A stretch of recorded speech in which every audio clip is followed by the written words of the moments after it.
რა არის მობილობის პროცესი. მობილობა ეს არის ერთი უმაღლესი სასწავლებელიდან მეორე უმაღლეს სასწავლებელში გადასვლა. კანონმდებლობით ეს პროცესი ტარდება წელიწადში ორჯერ, სემესტრულად, სემესტრის დამთავრების შემდგომ. წელს მოგვიწია ასევე ორჯერ, ერთი იყო გაზაფხულის, ეგრეთ წოდებული გაზაფხულის მობილობა და მეორე გახლავთ რაზედაც ჩვენ დღეს ვისაუბრებთ 2015-16 წლის საშემოდგომო სემესტრის გაზაფხულის მობილობა, საშემოდგომო სემესტრის მობილობა. მობილობის პროცესი თითოეული მობილობა, გამოცხადებული მობილობა შედგება სამი ეტაპისაგან, რომლის ვადებსაც ყოველ ჯერზე ადგენს ჩვენი განათლების ხარისხის განვითარების ეროვნული ცენტრის დირექტორი. წლევანდელი მობილობა განისაზღვრა შესაბამისი ბრძანებით და ეტაპები დაიყო შემდეგნაირად. პირველი ეტაპი ეს გახლავთ თვითონ ვაკანტური ადგილების დარეგისტრირება უნივერსიტეტების მიერ, გამოცხადება თუ რა რაოდენობის და რომელ პროგრამებზე და რომელ ფაკულტეტებზე აცხადებენ მობილობას. მეორე ეტაპი ეს გახლავთ თვითონ სტუდენტები, როდესაც ელექტრონულ პორტალზე აკეთებენ განაცხადს და ეს ყველაფერი სრულდება იმით, რომ ელექტრონულმა პორტალმა უნდა მიანიჭოს თანხმობა, უფლება ეს მობილობაში მონაწილეობის ან უარი. შემდეგი ეტაპი გახლავთ აქ უკვე ჩვენ ვიწყებთ ცენტრი ძალიან აქტიურ მუშაობას უმაღლესებთან ერთად. ეს გახლავთ უმაღლესების მიერ წარმოდგენილი ჩარიცხვის პროექტები, რომელზედაც ცენტრი მუშაობს და გასცემს დადებით ან უარყოფით დასკვნას ცალკე კონკრეტულად თითოეულ სტუდენტთან მიმართებაში. როგორც მოგახსენეთ, პირველი ეტაპია ვაკანტური ადგილების გამოცხადება უნივერსიტეტების მიერ. თქვენ კარგად იცით, რომ დღეს 73 უმაღლესი სასწავლებელი გვაქვს. ამ შემოდგომის სემესტრის მობილობაში მონაწილეობა მიიღო 63 უმაღლესმა და დარეგისტრირდა 13797 ადგილი. არ მიიღო მონაწილეობა მობილობაში ისეთმა უმაღლესებმა, როგორც არის ეგრეთ წოდებული საპატრიარქოს მიერ დაფუძნებული საღვთისმეტყველო უნივერსიტეტები. ეს კანონმდებლობით არის განსაზღვრული, ისინი არ ღებულობენ მობილობაში მონაწილეობას. ასევე არ მიიღო მონაწილეობა მობილობაში სახელმწიფოს მიერ დაფუძნებულმა უმაღლესებმა საქართველოს შინაგან საქმეთა სამინისტროს აკადემია და დავით აღმაშენებლის სახელობის საქართველოს ეროვნული თავდაცვის აკადემია. ეს თავის სპეციფიკიდან გამომდინარე, რაც შეეხება კერძო უმაღლესებს, აქედან მობილობა არ მიიღო პეტრე შოთაძის სახელობის თბილისის სამედიცინო აკადემიამ და ასევე ამერიკულ ჰუმანიტარულ უნივერსიტეტის თბილისის ფილიალმა სასწავლო უნივერსიტეტმა, რომელიც მინდა გითხრათ, რომ უკვე გაუქმებულია, ანუ თვითონ დაასრულა მოღვაწეობა ამ სფეროში, მან უბრალოდ განაცხადი აღარ შემოიტანა ხელახალი ავტორიზაციის გავლასთან დაკავშირებით. მოკლედ, შემდეგი ეტაპი ეს გახლავთ სტუდენტების ელექტრონულ პორტალზე რეგისტრაცია, რომელიც დაიწყო 3 აგვისტოს 11 საათზე და თვითონ პორტალი დაიხურა 20 აგვისტოს 18 საათზე. ამ ხნის განმავლობაში თითოეულ სტუდენტს აქვს უფლება მიიღოს მობილობაში მონაწილეობა, გააკეთოს ელექტრონული განაცხადი, აირჩიოს 5 უმაღლესი სასწავლებელი ან 5 პროგრამა, 5 არჩევანის გაკეთების უფლება აქვს. ამის შემდგომ ის მიდის და აუცილებლად იხდის მობილობის საფასურს, ეს გახლავთ 40 ლარი, თუმცა მინდა გითხრათ, რომ განთავისუფლებული არიან სოციალურად დაუცველი კატეგორიის, ვისაც 70,000 ქულაზე ნაკლები აქვს შეფასება. ეს კატეგორია განთავისუფლებულია საფასურიდან და მინდა გითხრათ, რომ წელს ამ მობილობაში 156-მა სტუდენტმა, ასეთმა კატეგორიის სტუდენტმა მიიღო მონაწილეობა, რომლებიც განთავისუფლებული იყვნენ საფასურისგან. და ამის შემდგომ 20 აგვისტოს იხურება რა ბაზა, ანუ ელექტრონული პორტალი სტუდენტებისთვის.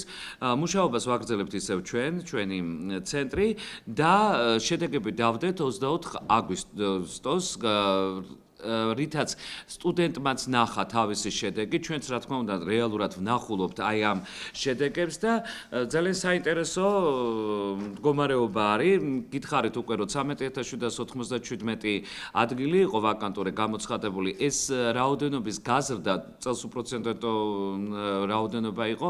მინდა გითხრათ, გამოწვეულია იმითი, რომ ძალიან ბევრი ახალი უმაღლესი სასწავლებელი დაგვემატა და შესაბამისად მათ ბევრი ვაკანტური ადგილი ბატონო, აი ზუსტად მაგას გეუბნებით, რეალურად პორტალით განაცხადი გააკეთა 5137-მა. ხო, ზაფხულის თვეში როგორც წესი ძალიან დიდი ნაკადი მოძრაობს ეს წლების განმავლობაში პრაქტიკამ გვიჩვენა, რომ ეს ყოველთვის ესე არის, შედარებით ნაკლები რაოდენობა არის. გაზაფხულის სემესტრის დროს ვაკანტური ადგილების ნაკლებიც ხდება და მსურველიც ნაკლები არის. ეს ბევრი ფაქტორით არის გათვალისწინებული, მაგალითად ერთ-ერთი ძალიან მნიშვნელოვანი ფაქტორია ის, რომ მხოლოდ სწავლების ერთი წლის შემდგომ შეუძლია სტუდენტს მობილობაში მიიღოს მონაწილეობა, ანუ ჩარიცხვიდან ერთი სასწავლო წლის შემდგომ და ამ ხნის განმავლობაში მას აქტიური უნდა ქონდეს სტატუსი. მაგალითად ერთ-ერთი მიზეზი ეს არის. ამიტომ როგორც წესი საშუალო წლიურად გამოდის რომ მობილობაში სადღაც 7000-დან 8000-მდე სტუდენტი იღებულობს მონაწილეობას. მოკლედ როგორც ვთქვით 5137-მა გააკეთა განაცხადი და დაუდასტურდა განაცხადი 4254 სტუდენტს. ეს ნიშნავს იმას რომ პორტალით მან თანხმობა მიიღო, მაგრამ თვითონ უკვე უნივერსიტეტებში გამოცხადება, ანუ როგორც კი მიიღებენ ელექტრონულ პორტალით თანხმობას, მათ მიმღებ უნივერსიტეტში, სადაც თანხმობა მიიღეს, უნდა მივიდნენ და წერილობითი განაცხადი უნდა გააკეთონ იმის თაობაზე, რომ ნამდვილად აქვთ სურვილი ერთხელ კიდევ დაადასტურონ, მომავალში გადასვლას, იმიტომ რომ ამას იცით რა განაპირობებს რაღაც აი ამ თვითონ მობილობის პროცესში იცვლის თქვათ გადაწყვეტილებას ან შეიძლება პირველ პრიორიტეტზე ვერ გავიდეს და მეორეზე გავიდეს და იქ მაინდა-მაინც არ უნდა, ამიტომ რჩება ხოლმე არჩევას აკეთებს ეგრეთ წოდებულ დედა უნივერსიტეტში, მაგრამ მაგის გარდა, განაცხადის გარდა მეორე ეტაპი არის აუცილებლად კიდე, სანამ სტუდენტი საბოლოო გადაწყვეტილებას ღებულობს, აი ამ შუალედში მას უკვე დაგროვილი კრედიტები, რაც აქვს წინა უნივერსიტეტში, მიაქვს ამ მიმღებ უნივერსიტეტში. ის უნივერსიტეტის შედარებას აკეთებს საგანმანათლებლო პროგრამასთან დაგროვილი კრედიტების თავის უკვე კონკრეტულ საგანმანათლებლო პროგრამასთან და გარკვეული რაოდენობის კრედიტებს უღიარებს. ეს შეიძლება იყოს ნულოვანი კრედიტიც, არ უღიარდეს არც ერთი. ამას განაპირობებს, როცა რადიკალურად იცვლის მიმართულება სტუდენტი, მაგალითად სამართლიდან გადადის თეატრალურზე. იქ თითქმის არ უღიარდება. თუმცა აი იმ შემთხვევაშიაც კი თუ ერთი პროგრამიდან გადადის მეორე პროგრამას, იგივე პროგრამაზე უბრალოდ უნივერსიტეტს იცვლის, მაგალითად ბიზნეს ადმინისტრირებიდან გადადის ბიზნეს ადმინისტრირებაზე. უნივერსიტეტების პროგრამები განსხვავდება ერთმანეთისგან. აქედან გამომდინარე შეიძლება დაგროვილი 60 კრედიტიდან უღიარდეს მხოლოდ 50 კრედიტი. ამიტომ ეს შეჯერება და შეთანხმება ხდება სტუდენტთან და ვალდებულება აქვს უნივერსიტეტს, რომ ეს ყველაფერი წერილობით გააფორმოს. ანუ რას გულისხმობ? მივიდა სტუდენტი, დაწერა განაცხადი, წარადგინა თავის კრედიტების, უნივერსიტეტი წერილობით სთავაზობს, რომ 60 კრედიტიდან პირობითად ვამბობ 50 კრედიტი გიღიარდა და სტუდენტმა ასევე წერილობით უნდა განაცხადოს თანხმობა. წერს აუცილებლად თანახმა არის თუ არ არის თანახმა.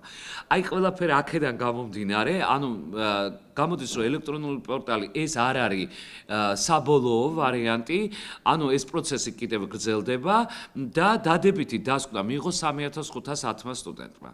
აი ნახეთ ციფრები როგორ კლებულობს, მაგრამ ზოგადად მაინც პროცენტულად თუ შევხედავთ ამას, ნახეთ როგორი მდგომარეობა, გითხარით რომ განაცხადების რაოდენობა 5137 და დადასტურება მიიღო 5254-მა. ეს ნიშნავს იმას, რომ 83%-ან 82.8%-ია რეალურად ეს არ არის მხოლოდ განაცხადი, მართლა გადადის უნივერსიტეტებში. ესე იგი, განაცხადის გაკეთების შემდგომ 83%-ი ცხადდება უნივერსიტეტში. ეს საკმაოდ მაღალი ციფრი არის.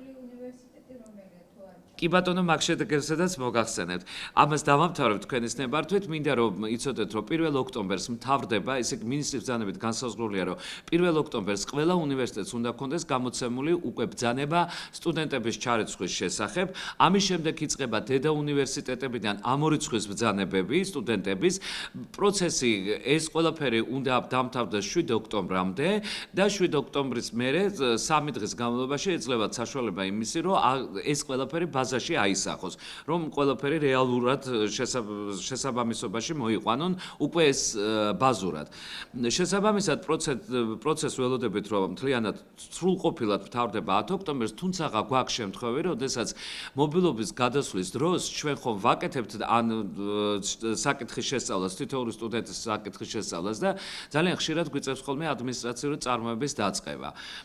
ამას განაპირობებს ის, რომ ზოგჯერ უნივერსიტეტები სრულყოფილად არ ასახავენ შეჩერებებს ფინანსირება შეწყვეტას და ასე შემდეგ და აი ეს ვადა მე რაც გითხარით თქვათ ერთწლიანი ვადა ჩარიცხვის კანონიერების შემოწმება წინა დიპლომის შემოწმება და ასე შემდეგ ამ მობილობის პროცესში აბსოლუტურად თავიდან ბოლომდე მოწმდება და გვაქვს შემთხვევები როდესაც ვიწყებთ ადმინისტრაციულ წარმოებას თითოეულ სტუდენტთან მიმართებაში დღეს მდგომარეობით დღეს უკვე 30 რიცხვი არის ასეთი წარმოება დაწყებული გვაქვს მხოლოდ 40 სტუდენტზე დანარჩენი აბსოლუტურად მოწესრიგებული იყო ყველა საბუთები და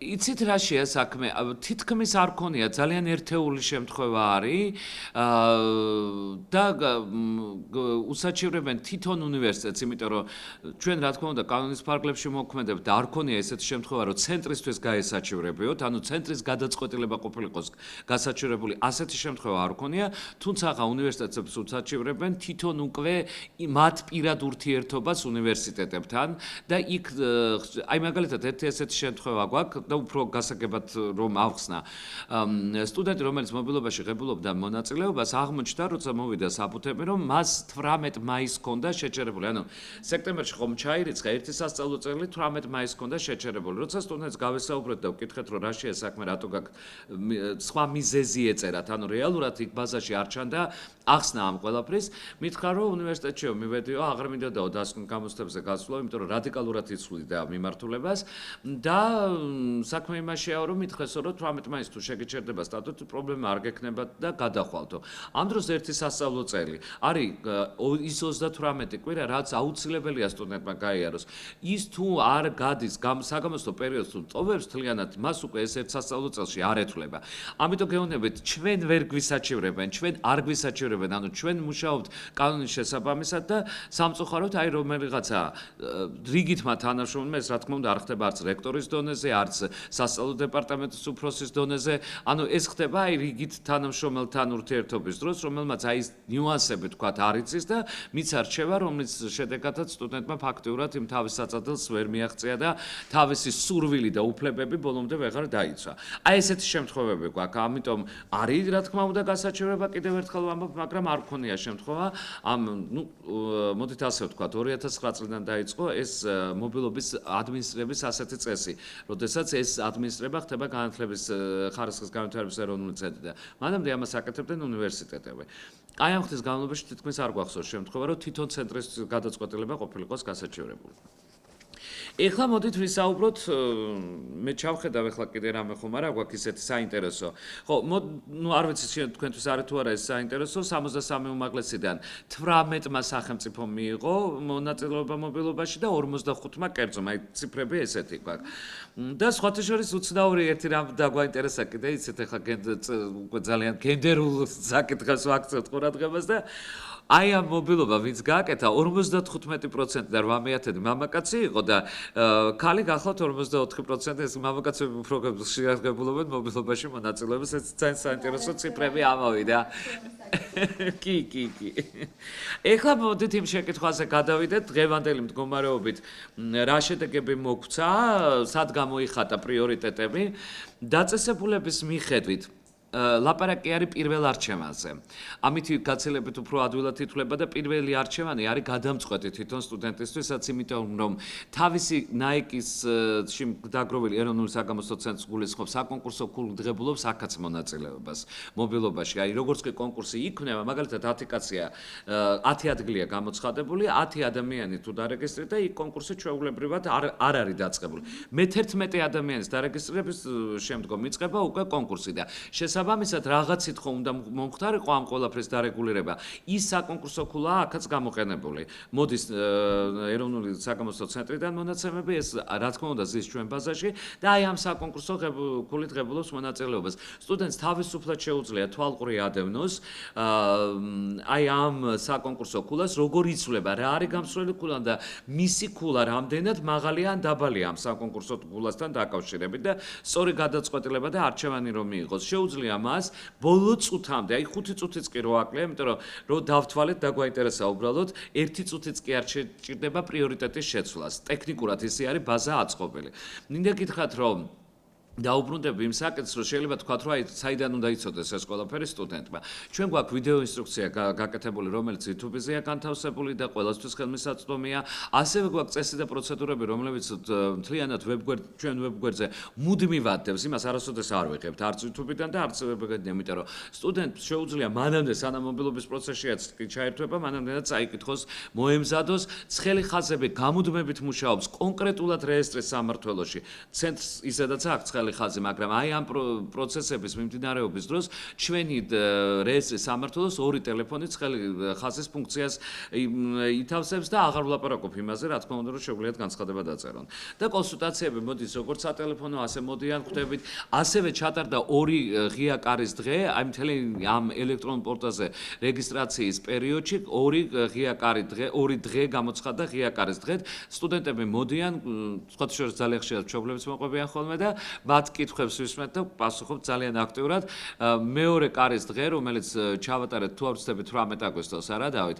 წარმოიდგინეთ, რომ 2 საათი გაგრძელდა, იმდენად დიდი მოთხოვნა არის და ბევრი კითხვა შემოდის ხოლმე. კარგით, ეხლა მოდით ამ ტოპეულზე, 5 ტოპეულზე ვილაპარაკოთ. პირველი ხუთეული, რომელიც პრიორიტეტის მიხედვით კიდევ ერთხელ ხაზს უსვავ. დაწესებულება, სადაც ყველაზე მეტი განაცხადი იქნა გაკეთებული, გახლავთ პირველი ილიას სახელმწიფო უნივერსიტეტი, საუბრობ დაწესებულებებზე.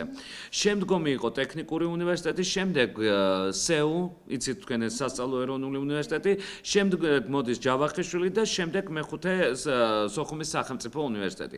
პროცენტული მაჩვენებელი არის ასეთი. პირველი გითხარით ილიას სახელმწიფო უნივერსიტეტი, ესე იგი ერთ ადგილზე 2.6 სტუდენტი მოდიოდა და ეს რა ქვია, თქვა ჯავახიშვილში 1.8 სტუდენტი, 2 სტუდენტი მოდიოდა ფაქტიურად. ეხლა მოდით ვთქვათ თვითონ ფაკულტეტების მიხედვით როგორ დაალაგდა, რომელ ფაკულტეტს უფრო მეტი მოთხოვნა ჰქონდათ. ამ შემთხვევაში უკვე პირველ ადგილას ინაცვლებს სასწავლო ეროვნული უნივერსიტეტი SEU, ფაკულტეტი გახლავთ ბიზნესის მართვა, შემდგომ მოდის ილიას სახელმწიფო უნივერსიტეტი ბიზნესის სკოლა, ილიას სახელმწიფო უნივერსიტეტი მეცნიერებათა ხელოვნების ფაკულტეტი, ასევე ილია გავიდა მეოთხე ადგილზეც სამართლის სკოლა და ტექნიკური უნივერსიტეტი გახლავთ მეხუთე ადგილზე სატრანსპორტო და მანქანათმშენებლობის. აი ეს ჩემთვის ძალიან სასიხარულოა, რომ აი ესეთი სპეციალობა, ეხლა თქვენ ნახეთ ხო, მე ჩავმთვალე ბიზნესის ფაკულტეტები და სამართლის სკოლა და აი ეს სატრანსპორტო და მანქანათმშენებლობაზე ამ ხელა მოთხოვნა რო იყო, ეს ძალიან კარგია, რომ დაინტერესება ამაღლდა ამ ფაკულტეტის მიმართ.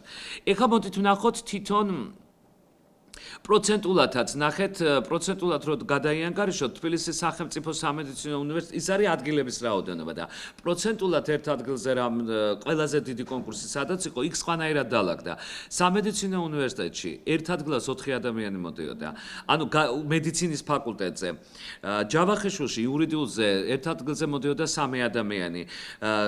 კინო და ხელოვნების თეატრისა და კინო ხელოვნების სახელმწიფო უნივერსიტეტში კინოტელეხელოვნების ფაკულტეტზე მოდიოდა 3 ადამიანი, ასევე სამართლის სკოლა ილიასი 3 ადამიანი და მეცნიერებათა და ხელოვნებაზე 3 ადამიანი. ანუ თუ კონკურსის მიხედვით ვიმჟელებთ, იქ უკვე სურათი კიდე გვეცვლება. ასევე პროგრამებს რაც შეეხება, ეხლა თქვენ იცით ხო, ეს დაყოფა ფაკულტეტში არის გაერთიანებული პროგრამები. პირველ ადგილას ყველაზე დიდი რაოდენობა გამოცხადებული იყო ილიას სახელმწიფო უნივერსიტეტში ბიზნეს სკოლა, მეორე ასევე ლიდერობს ილია ყველა მიმართულებით, ეს არის ბიზნესის სკოლა, მეცნიერებათა და ხელოვნების ფაკულტეტი და სამართლის სკოლა. მეოთხე ადგილას კვლავ გახლავთ, მეხუთე ადგილას გახლავთ უკვე ტექნიკური უნივერსიტეტი და აქაც სატრანსპორტო და მანქანათმშენებლობა და ინფორმატიკისა და მართვის სისტემები. ესე ძალიან კარგია, ნიშნავს იმას, რომ მეტი მოთხოვნა გაჩნდა ამ ფაკულტეტებზე და რაც შეეხება უკვე კონკურსს, სადაც ყველაზე მაღალი კონკურსი იყო, ეს გახლავთ ჯავახიშვილის ეკონომიკა და ბიზნესი, 5 ადამიანი მოდიოდა ამ პროგრამაზე, ერთ ადგილას კონკურსი ესეთი იყო, თბილისის სახელმწიფო სამედიცინო უნივერსიტეტი მედიცინა გახლავთ ასევე 5 ადამიანი, მერე გახლავთ სხვათა შორის კონსერვატორია საშემსრულებლობებზე 4 ადამიანი მოდიოდა ერთ ადგილას, ჯავახიშვილი მეორდება ასევე სოციალური და პოლიტიკური მეცნიერებები და ტექნიკურ უნივერსიტეტში, აი ეს არის ძალიან კარგი კიდე, ენერგეტიკისა და ტელეკომუნიკაციის პროგრამაზე ერთ ადგილას 4 ადამიანი იყო. და ესეთი ძალიან საინტერესო იქნება ალბათ თქვენთვის, სად ჩაირიცხა ყველაზე მეტი მობილობი და საიდან გადავიდა ყველაზე მეტი. გაგიკვირდებათ და მე მიგვირს მაგალითად, იმიტომ რომ ეს სურათი როგორი არის, ფაქტიურად ნახეთ ტენდენცია არის, რომ სახელმწიფო უმაღლესებში უფრო მეტი კონკურსიც არის, მეტი ადგილიც ცხადდება, მაგრამ როდესაც დავთვალეთ უკვე რაოდენობრივად, რაც უფრო სად გადავიდა ყველაზე მეტი, პირველ ადგილზე გავჩნდა სასწავლო ეროვნული უნივერსიტეტი სეულ. 670 სტუდენტი მიიღო მობილობით. შემდეგი გახლავთ ტექნიკური უნივერსიტეტი 484, შემდეგი ილიას სახელმწიფო უნივერსიტეტი 312, სოხუმის სახელმწიფო უნივერსიტეტი 214 და შემდეგი არის ჯავახიშვილი 167. ხა ეს იცით როგორ არის? მე რატომ ამბობ ხოლმე პროცენტულად? ერთია რამდენი ადგილი გამოაცხადა და იქიდან გამომდინარე რამდენი ჩაირიცხა. ამაზეა ლაპარაკი. და საიდან გადავიდა ყველაზე დიდი რაოდენობის სტუდენტი? გახლავთ ივანე ჯავახიშვილი პირველ ადგილას 697 სტუდენტი გადავიდა ჯავახიშვილიდან. მე აქ ვხედავ ერთ მიზეზს. აი რატო გადადის თქვა ჯავახიშვილის უნივერსიტეტიდან? ჯავახიშვილის უნივერსიტეტს აქვს ძალიან საინტერესო შიდა რეგულაცია. თუ ერთი და იგივე საგანს სამჯერ აიღებ და ვერ ჩააბარებ, ამას ქვია სამჯერ ერთი საგნის ჩაუბარებლობა, ეს მოკლედ რო ვთქვა, ამ სტუდენტს უწყდება სტატუსი. შესაბამისად, შეწყვეტიდან მხოლოდ 1 წლის განმავლობაში შეუძლიათ მობილობაში მიიღოთ მონაწილეობა, შემდეგ უკვე ეს უფლება ერთმევად და მხოლოდ ეროვნული გამოცდებით თავიდან უნდა გახდნენ სტუდენტები. შესაბამისად, მე მგონია, რომ ჯავახიშვილიდან გადასვლის მიზეზი ნამდვილად არის ეს, იმიტომ რომ კატეგორიაც რო შევამოწმოთ, ეს 697 ადამიანი ვინ არის, ძირითადად მოვიდა აი ესეთ კატეგორიის ადამიანებზე. ან ისეთი კატეგორია, რომელსაც ბაკალავრიატი ვთქვათ, არის 4 სემესტრიანი, ხომ? 8 სემესტრიანი უკაცრავად 4 წლიანი 8 სემესტრიანი უნივერსიტეტ ჯავახიშვილს აქვს დათქმა ესეთი გაკეთებული თუ 12 სემესტრის განმავლობაში ანუ 6 წლის განმავლობაში კვალიფიკაციაზე ვერ გახვედი ესე იგი გიწყვეტ ასევე სტატუსს და შესაბამისად აი ეს ორი კატეგორიაა რომელიც მოძრაობს შემდეგი გახლავთ საქართველოს უნივერსიტეტი საიდანაც დიდი რაოდენობის სტუდენტი გავიდა ასევე ტექნიკური უნივერსიტეტიდან 280 ადამიანი გადის თუმცა ტექნიკურს მოდით არაფერი დაუკარგავთ იმიტომ რომ 484 მიიღო და 280 გავიდა ილიაში 179 ილიადან 179 გადავიდა და კავკასიის უნივერსიტეტიდან 116 აი ეს არის პირველი ხუთეული თუმცა კიდევ ერთხელ ვამბობ ეს ციფრები ოდნავ რა თქმა უნდა შეიცვლება მას მერე როცა მთლიანად დამთავრდება ეს პროცესი მაგრამ პრინციპში დიდად არა ცვლილება და ცნობილება 1% იყოს მეტი არა დიახ ერთი წუთით აი მიუბრუნდე რომ ზუსტად გაგცეთ პასუხი ერთი წუთით ესე იგი 3510-მა სტუდენტმა პორტალით მიიღო თანხმობა არა, უკაცრავად პორტალით არა ვიტყვები, 4254 პორტალით მიიღო და ჩვენი ცენტრიდან დასკვნა არის უკვე გასული დადებითი, ანუ ვისაც საბოლოოდ მივეცით უფლება 3510. ეს ციფრი და მე ესეთი მოლოდინი მაქვს, რომ 1%-ით შეიძლება შეიცვალოს.